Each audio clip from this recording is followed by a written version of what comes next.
좋은 아침입니다. 서창원 목사입니다. 성금요일인 오늘 주님의 십자가를 생각하며 주님이 회복시키신 하나님과의 관계가 더욱 굳건해지는 하루이길 축복합니다.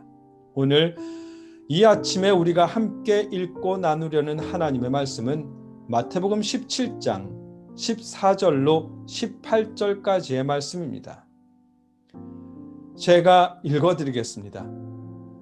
그들이 무리에게 이르매 한 사람이 예수께 와서 꿇어 엎드려 이르되 주여 내 아들을 불쌍히 여기소서. 그가 간질로 심히 고생하여 자주 불에도 넘어지며 물에도 넘어지는지라.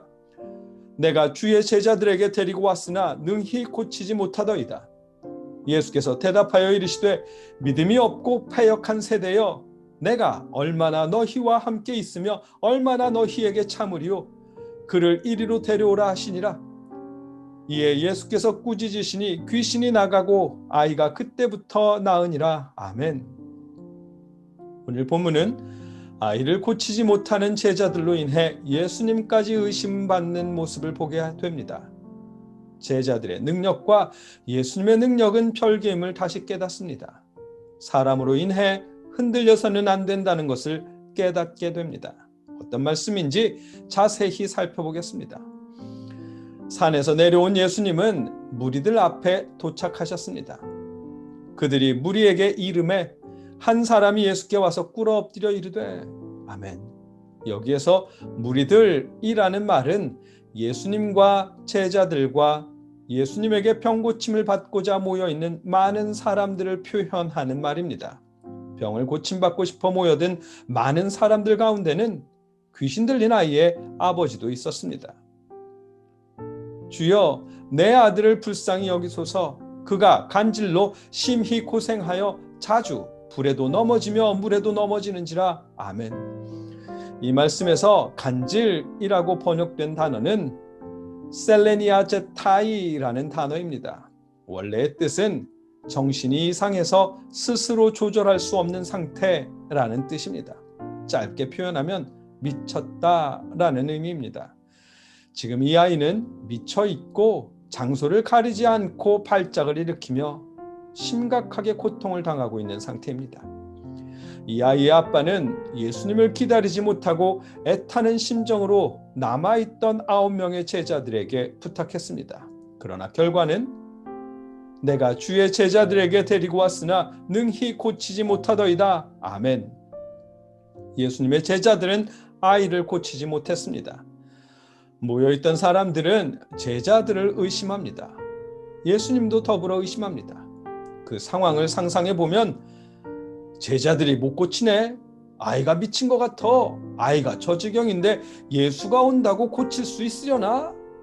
라며 예수님까지 의심하는 상황이었습니다.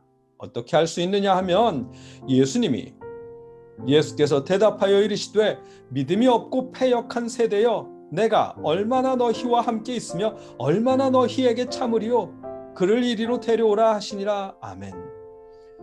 이 말씀에서 믿음이 없고 패역한 세대여라시며 꾸짖은 것으로 알 수 있습니다.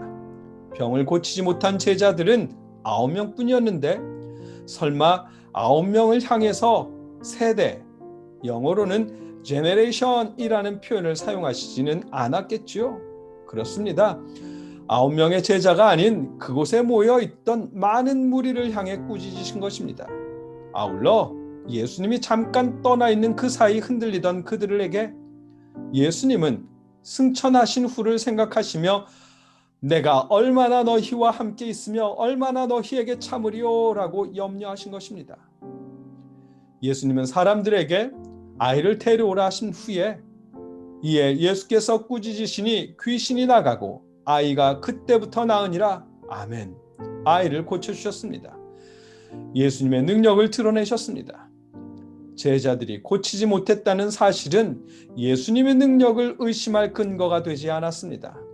제자들이 고치지 못한 것은 제자들의 문제였지 예수님의 능력의 문제가 아니었습니다. 제자들의 능력과 예수님의 능력 그 두 가지는 별개인 것입니다. 그럼에도 모여있던 사람들은 제자들이 하지 못했다는 그 제자들이라는 사람으로 인해 예수님을 향한 믿음까지 흔들렸던 것입니다. 사람으로 인해 흔들리지 마십시오. 오늘 본문을 통해 깨닫게 하시는 것입니다. 이런 일들은 이 시대에도 자주 일어납니다. 신앙 멘토나 목사님의 조언을 믿고 따랐다가 시험에 빠지는 일들을 자주 목격하게 됩니다.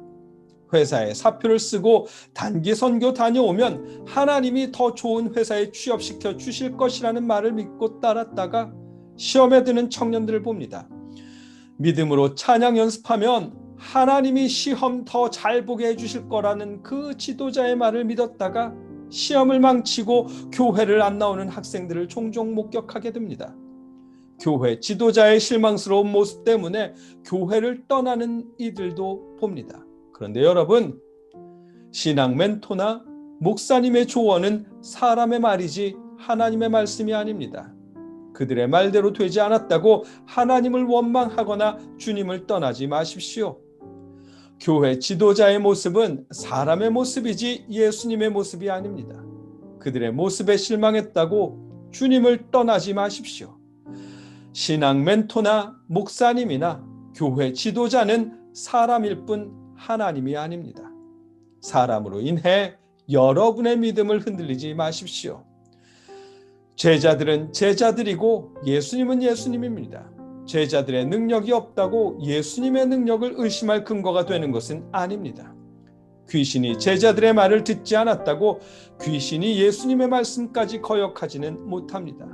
제자들의 말은 제자들의 말일 뿐 예수님의 말씀이 아닙니다. 제자들의 모습은 제자들의 모습일 뿐 예수님의 모습이 아닙니다.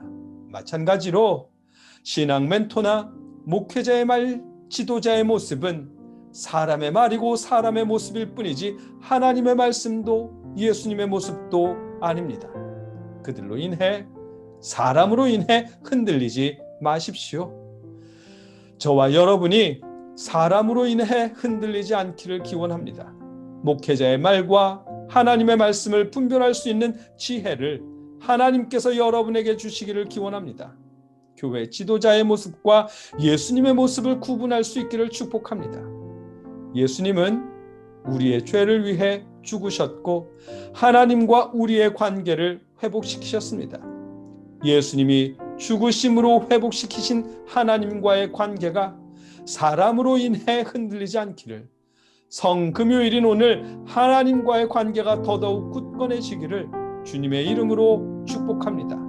함께 기도하겠습니다.